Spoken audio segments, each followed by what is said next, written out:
Friends, welcome back in the India Dharma and science with Dolly 24। I hope so guys आप सभी स्वस्थ होंगे, मस्त होंगे, जबरदस्त होंगे, हर रोज अपनी जिंदगी में नई नई खुशियों का वेलकम कर रहे होंगे। दोस्तों, आज हम बात करेंगे कर्मों की मुक्ति के बारे में।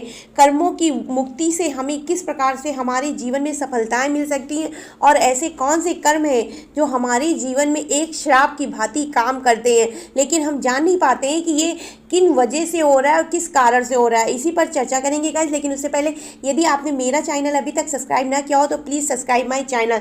दोस्तों, कर्म ही एक हिसाब से हमारा धर्म होता है और देखा जाए कर्मों का ये चाल चक्र ही हमारे जीवन को गति देता है, वह जीवन की दिशा निर्धारित करता है। और सच माने में पूछिए तो कर्म ही धर्म होता है, क्योंकि हम जो कर्म करते हैं वही हमारे जीवन का तो निर्माण करते ही करते हैं, साथ में हमारे धर्म के भी बारे में व्याख्या करते हैं, हमें बताते हैं कि हमने अपने जीवन में क्या सीखा है और क्या हम इस समाज को दे रहे हैं। इस वजह से अगर आप किसी वजह से किसी दूषित कर्म में फंस जाते हैं, देखिए अच्छे कर्म तो धर्म बनते हैं, परंतु यदि आप गलती से किसी दूषित कर्म में फंस जाते हैं, किसी गलत कर्म की संगति में होते हैं या कोई ऐसा कार्य करते हैं जिसका नतीजा जो है गलत होता है, तो वही चीज़ जो है श्राप बन जाती है।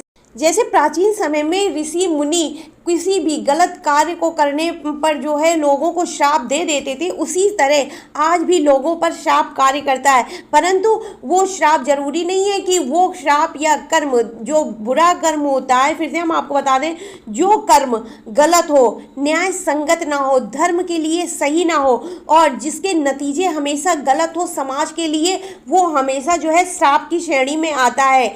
और श्राप जरूरी नहीं है आपका इसी जन्म का हो, श्राप कभी कभी हमारे जो है बुरे कर्म पिछले जन्म के भी होते हैं और ये कर्म चक्र का ही फल है जो हम जो है इस पृथ्वी पर बार बार आ करके जन्मों के माध्यम से भुगतते हैं। और जब तक हम अपने कर्मों का संपूर्ण भुगतान नहीं कर लेते हैं तब तक हमें इस प्रकृति पर जन्म लेकर के आना ही होता है। और कभी कभी कर्म हमारे अपने नहीं होते हैं, हमारे माता पिता के होते हैं, तो उनका भी भुगतान हम करते हैं और ऐसा होता है। अब कुछ लोगों के मन में ये बात आएगी कि माता पिता के कर्मों का भुगतान हम क्यों करें। अरे भाई, सीधी सी बात है, जब तुम माता पिता की संपत्ति ले सकते हो, जब उनके मरने के बाद कोई भी चीज़ बचती है तो उसका जो उत्तराधिकारी होता है उस चीज़ का उसको लेता है, भले ही वो लड़की हो या जो है लड़का हो। जब इस तरह के नियम कानून हमारे धर्म में बने हैं कि हर चीज़ को बचने के बाद उसका पुत्र या पुत्री नियम के अनुसार उत्तराधिकारी होगा, तो उसी तरह कर्म भी हमारे पास आते हैं। अगर माता पिता किसी कर्म को करते हैं और वो कर्म सही नहीं होता है तो कभी कभी उसका भुगतान भी बच्चों को ही करना पड़ता है। तो कोई भी कर्म हो, यदि वो कर्म गलत है तो वो श्राप की श्रेणी में आता। व्यक्ति द्वारा किए गए दुष्कर्मों के कारण उसको फल भोगना ही पड़ता है। जैसा कि मैंने आपको शुरू में ही बताया वीडियो के प्रारंभ में ही कि यदि कोई भी कार्य न्याय संगत या उचित नहीं है तो उसका फल हमको हर हाल में भोगना ही पड़ता है। कभी कभी ये फल इतना कठोर होता है कि जन्म जन्मांतर तक हमारा पीछा करता ही करता है। दुष्कर्मों के फल के कारण व निवारण से पता चलता है कि वो श्राप था या नहीं। अब हर कर्म को हम श्राप की श्रेणी में नहीं रखते हैं। जो कर्म सही नहीं होता है उनका कारण और निवारण ही श्राप की श्रेणी में आता है। दुनिया में तमाम प्रकार के श्राप होते हैं जो अलग अलग कारणों से पैदा होते हैं। कुंडली में राहु की स्थिति खराब होने पर भी श्राप का निर्माण होता है। देखिए, राहु और केतु दो ऐसे ग्रह हैं जिनकी जब भी हम कुंडली में गणना करते हैं तो आपका नवम, अष्टम व सप्तम तीन कुंडली के यदि ग्रह कमजोर या दूषित दिखाई पड़ते हैं तो आपकी कुंडली में हर हाल में जो है श्राप का पूर्व जन्म से संबंध होता है। कुंडली में सूर्य और शनि के संबंध को भी अगर दूषित मिलता है, सूर्य और शनि का संबंध भी खराब होता है, तो तब भी जो है कहीं ना कहीं श्राप का निर्माण होता ही जरूर है। कुंडली में शनि के साथ यदि राहु का संबंध बन जाता है तब भी जो है श्राप होता ही है। और यदि किसी कारणवश किसी भी मनुष्य के हाथों के बीचों बीच में तिल होता है तब भी वो समझो अपने साथ पूर्व जन्म के श्राप को लेकर के ही आता है। अमूमन लोगों का समझना है कि यदि हाथ के बीचों बीच में किसी के तिल होता है तो इंसान जो है बड़ा भाग्यवान होता है, बड़ा अच्छा होता है, परंतु ऐसा नहीं है। यदि हाथ के बीचों बीच में किसी के तिल होता है तो वो समझिए कहीं ना कहीं श्राप के वशीभूत है। इसमें सबसे पहला आता है धन का श्राप। यदि किसी व्यक्ति का बुद्ध कमजोर है, बुद्ध का राहु से कोई संयोग है, किसी प्रकार का संबंध बन रहा है, या उसके साथ जो है उस बुद्ध पर राहु की नीच दृष्टि जा रही है, तब आपकी कुंडली में धन का श्राप कारण बनता ही बनता है। ऐसे लोगों ने पहले धन का सम्मान नहीं किया होता है, उन्होंने धन का दुरुपयोग किया होता है, अनाप शनाप खर्चा किया होता है, और इसके जो है कभी भी कद्र ना करने के कारण इन लोगों को हमेशा धन का अभाव इस जन्म में झेलना ही पड़ता है। इन लोगों को चाहिए कि ये रोज सवेरे स्नान करके चंदन का तिलक अपने हृदय में लगाए, क्योंकि हृदय में माता लक्ष्मी का वास माना जाता है, और उनको इस धन के श्राप से मुक्ति के लिए भगवान गणेश को दूर्वा अर्पित करनी चाहिए, क्योंकि बुद्धि के देवता भगवान गणेश ही होते हैं। और इसके अलावा कुछ ना कुछ धन के श्राप से मुक्ति के कारण, देखिए पिछले जन्म से आप धन का श्राप जो लेकर के आए हैं उसके कारण बस आपको इस जन्म में आप कहीं हद तक मेहनत बहुत करते होंगे, लेकिन उसके बावजूद भी आपको धन की किल्लत सहनी पड़ती होगी।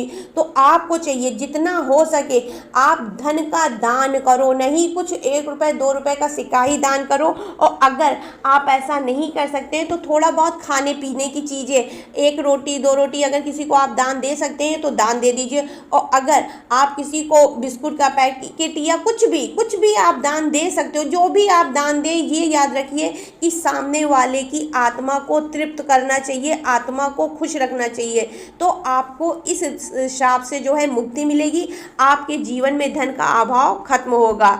इसके अलावा आता है कर्मों का श्राप। शनि की स्थिति यदि खराब होती है, आपकी कुंडली में अष्टम भाव दूषित होता है राहु या केतु किसी भी एक ग्रह के कारण, तो उसकी वजह से आपको जो है कर्मों का श्राप मिलता है।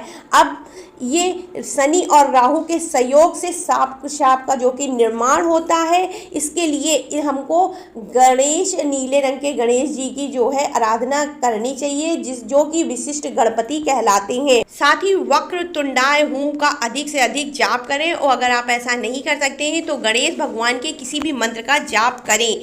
इसके अलावा जितना हो सके कर्मों के श्राप से मुक्ति के लिए आपको निर्बल व असहाय लोगों की मदद करनी चाहिए। इसमें आप निर्बल असहाय नहीं, जो भी आपको लगे कि आप उसकी मदद कर सकते हैं उनकी आप मदद करिए, क्योंकि आप जितना मदद करेंगे दूसरों की उतना ही आप अपने कर्मों के श्राप से मुक्ति पा जाएंगे। समस्त श्रापों का कारक अगर शुद्ध रूप से देखा जाए तो राहु ही होता है, और जब राहु अकेला होता है द्वितीय या अष्टम भाव में तो ये श्रापों को अत्यधिक ऊर्जा व गति देता है। जबकि देखिए कुंडली का सीधा हम आपको बताते हैं, कुंडली का दूसरा व 8वां भाव पूर्ण रूप से जो है संबंधित होता है। द्वितीय भाव हमारे मन का कारक होता है, जिसकी वजह से हमारे मन की भावना कभी कभी इतनी अग्रसित हो जाती, इतनी दूषित हो जाती कि हमारे मन में गलत ख्यालात आते, यहाँ तक आते कि हम मर जाएं या किसी को मार डालें, या मतलब कुछ ऐसा गलत करने का हमारा मन करता है जो कि नहीं होना चाहिए। हर हाल में ये गलत है। और अष्टम भाव कर्मों का स्वामी ही होता है। अष्टम भाव में के स्वामी शनि महाराज होते हैं। शनि महाराज न्याय के देवता माने जाते, कर्म के देवता माने जाते, और जब राहु अकेला इनसे संबंध बनाता है ना तो हमारे कर्म हमारे ऊपर हावी हो जाते हैं, इतना बुरी तरह हावी होते हैं जिसमें हम अज्ञात श्रापों की स्थितियां बन जाती हैं और उनको हम झेलते हैं, चाहे जितना सोचें कि हम उसको झेलना नहीं है, हम किसी भी कारण इनसे मुक्ति पा सकते हैं, लेकिन ऐसा संभव नहीं हो पाता है। इसके जो है फलस्वरूप व्यक्तियों को मानसिक रूप खूब परेशान करते हैं। इसके अलावा उनके जो है दिमाग में विभिन्न प्रकार की चिंताएं और जो है उलझन, डिप्रेशन, बहुत सारी चीज़ें चला करती हैं। सफलता मिल भी जाए तो कहीं ना कहीं इनके जीवन का एक पार्ट ऐसा कमज़ोर हो सकता है, इनके पास रुपया पैसा बहुत हो लेकिन ये इस्तेमाल करना ना जानते हो सकता है इनका पारिवारिक जीवन बहुत अच्छा, इनके परिवार में सब कुछ हो लेकिन ये अपने परिवार के साथ टाइम ही नहीं बिताने का इनको टाइम मिल पा रहा हो, मतलब कुछ ना कोई एक ऐसा पार्ट खाली रह जाता है जिसके लिए इनके मन में जो है एक गिल्ट भरी रहती है कि काश ऐसा होता तो हम भी ये चीज़ कर लेते, लेकिन ऐसा होता नहीं। अगर आपके साथ भी ऐसी कोई समस्या आ रही है, आप भी कर्मों के बंधन से जूझ रहे हैं, तो आपको चाहिए शनिवार के दिन प्रकाश का दान करें। जितना आप प्रकाश का दान, देखिए आप जब उजाला देते हैं किसी को तो भगवान ईश्वर भी आपको उजाला जरूर दुगने के भाव में, तिगुने के भाव में अर्पित करता है। तो जितना हो सके आप प्रकाश का दान करें और जितना हो सके कंबल का दान करें। अब कंबल आप हमेशा तो दान नहीं कर सकते हैं ठंडी के सिवा, तो आप ठंडी में कंबल जरूर से ज़रूर दान करें। और अगर आप गर्मी में कुछ करना चाहते हैं दूसरों के लिए तो उनको जो है शीतल जल भी अर्पित कर सकते, मतलब दान कर सकते हैं। उससे आपके मन के भाव जो है सही होंगे और आप कंबल के रूप में जो है चद्दर भी दान कर सकते हैं। लेकिन प्रकाश का दान सर्वोत्तम होता है क्योंकि उजाला देते हैं तभी हम उजाला पाते हैं। इसके अलावा सफ़ेद चंदन का तिलक लगाएं। सफ़ेद चंदन का तिलक जब आप अपने माथे पे लगाते हैं ना तो उससे आपकी मानसिक बुद्धि, मन कंट्रोल होता ही होता है। साथ में आपके जो है अंदर जो दिमाग में उथल पुथल होती है वो भी एक हिसाब से खत्म हो जाती, शून्य हो जाती है। राहु की स्थिति में खान पान का विशेष ध्यान रखना चाहिए। देखिए अगर आपकी स्थिति में देख रहे हो, आपकी डेट ऑफ बर्थ है या कोई भी चीज़ आपकी राहु से संबंधित है, तो आप ये मान के चलो आपका जन्म पूर्व जन्म के जो फल हैं उन्हीं की वजह से हुआ है। तो जितना हो सके आप अपने खान पान का विशेष ध्यान दीजिए। अब यदि आप आध्यात्मिक है तब तो आपको सांस लेने से पहले भी सोचना पड़ेगा कि कहीं हम गलत जगह सांस तो नहीं ले रहे हैं। परंतु आप यदि आम जीवन जी रहे हैं, एक नॉर्मल इंसान की तरह हैं, तो आपको दूषित भोजन, तो बिल्कुल दूषित भोजन का मतलब ये नहीं खराब भोजन, दूषित भोजन का मतलब नॉनवेज से, मतलब नॉनवेज खाने से अत्यधिक परहेज करना चाहिए। जितना हो सके कम से कम खाओ। लहसुन प्याज का यदि आप बराव कर सकते हैं तो करिए, ना कर सकते तो कोई बात नहीं, आजकल के जीवन में लोग खाते हैं, लेकिन नॉनवेज से हर हाल में बचिए। केतु यदि आपकी कुंडली में श्राप का निर्माण करता है, केतु खराब होता है, तो पूर्व जन्म में आपने कहीं ना कहीं पशु पक्षियों की हत्या बहुत अधिक करी होगी।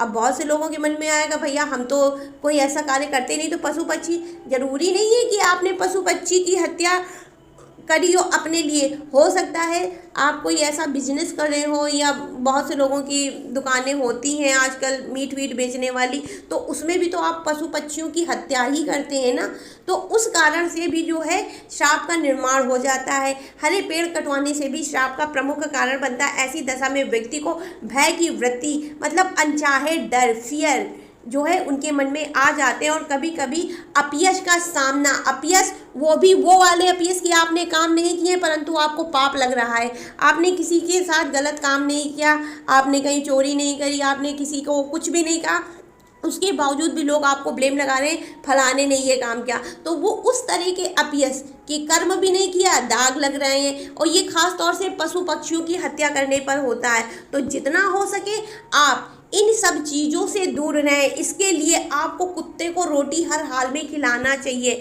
और जहाँ तक संभव हो पीपल के वृक्ष लगाएं। जब आप पीपल के वृक्ष जितना से ज़्यादा लगाते हैं और उसकी सेवा पानी करते हैं तो आपको हर प्रकार से के ऋणों से तो छुटकारा मिलता ही, साथ में श्राप से भी मुक्ति मिलती है। कुंडली में बेहतर स्थिति होने के बावजूद भी कभी कभी हमको सफलता नहीं मिलती और हम जान नहीं पाते कि ऐसा क्या कारण है। कुंडली की स्थिति तो होती है अच्छी, साथ में घर की स्थिति भी अच्छी होती है, परंतु हम जो है अपने जीवन में कुछ कर नहीं पाते हैं और हमेशा जो है असफलता का मुंह देखते हैं और समस्या हम समझ नहीं पाते आखिर ऐसा क्यों हो रहा है। तो ये भी कहीं ना कहीं जब आपके जीवन में कोई श्राप होता है तो उसकी वजह से होता ही होता है। ऐसी दशा में आपको पीपल के पेड़ के नीचे दीपक जलाना चाहिए। अमावस्या के दिन, अमावस्या की रात को पीपल के पेड़ के नीचे दीपक जलाएं। इसके अलावा अमावस्या के दिन अब आपको अन्य वस्त्र का दान करना चाहिए, क्योंकि जब आपकी कुंडली में कोई कमी नहीं होती उसके बावजूद भी आपको जीवन में समस्याओं का सामना करना पड़ता है, तो कहीं ना कहीं आपके ऊपर पितृ दोष या पितृ ऋण है, या आपने कुछ ऐसे कर्म किए हैं, हो सकता है आपने अपने पूर्व जन्म में अपने पिता का अपमान बहुत किया हो, पिता की जो है आज्ञा का पालन न किया हो, तो उसकी वजह से आपको इस जन्म में इस श्राप को भुगतना ही पड़ता है। इसी अलावा इसी श्रेणी में आता है गजेंद्र मोक्ष। यदि सब कुछ करने के बाद भी आपको आराम नहीं मिल पा रहा, आपने सारे उपाय कर लिए, तो आपको एक बार गजेंद्र मोक्ष का पाठ अवश्य से अवश्य करना चाहिए और इसको नियमता करें। ये नहीं कि एक दिन कर लिया छोड़ दिया ना, आपको कम से कम ये नियमानुसार 10-15 दिन करें। अगर आप इसको जो है अपने जीवन में सच में प्रभाव देखना चाहते हैं तो इसको करें, उससे आपके जीवन में बहुत ज़्यादा प्रभाव पड़ता है। तो ये थी श्राप। श्राप हमारे जीवन की गति को रोकते हैं, श्राप हमारे जीवन में आने वाली खुशियों को रोकते हैं और हम कर्म करते हैं परंतु हमको फल नहीं मिलता। हम चाहते हैं हम उन्नति करें पर हम जो है उन्नत कर नहीं पाते हैं। और इन श्राप की मुक्ति के लिए जितना हो सके आप भगवान शिव, गणपति व पीपल के पेड़ की उपासना करें। जब आप ऐसा करते हैं ना तो कर्म कितने भी प्रबल क्यों ना हो अपने आप कटते जरूर है। और जितना हो सके नॉनवेज ना खाएं, क्योंकि नॉनवेज हमारे जो है कर्मों की, अच्छे कर्मों की गति को रोकती है, ये हमारे अंदर मानसिक विकार को जन्म देती है। तो आई होप सो गाइस मेरी दी हुई जानकारी आपको पसंद आई होगी, कर्मों के प्रति, शाप के प्रति जो भी मैंने बताया, और ये मेरे अपने पढ़े हुए, अपनी जानकारी, अपना जो मैंने आज तक का, आज इतने सालों से पढ़ रहे हैं उसका अनुभव है। तो आपको अगर पसंद आया हो तो please like share and subscribe my channel. Radhe Radhe guys, her her Mahadev.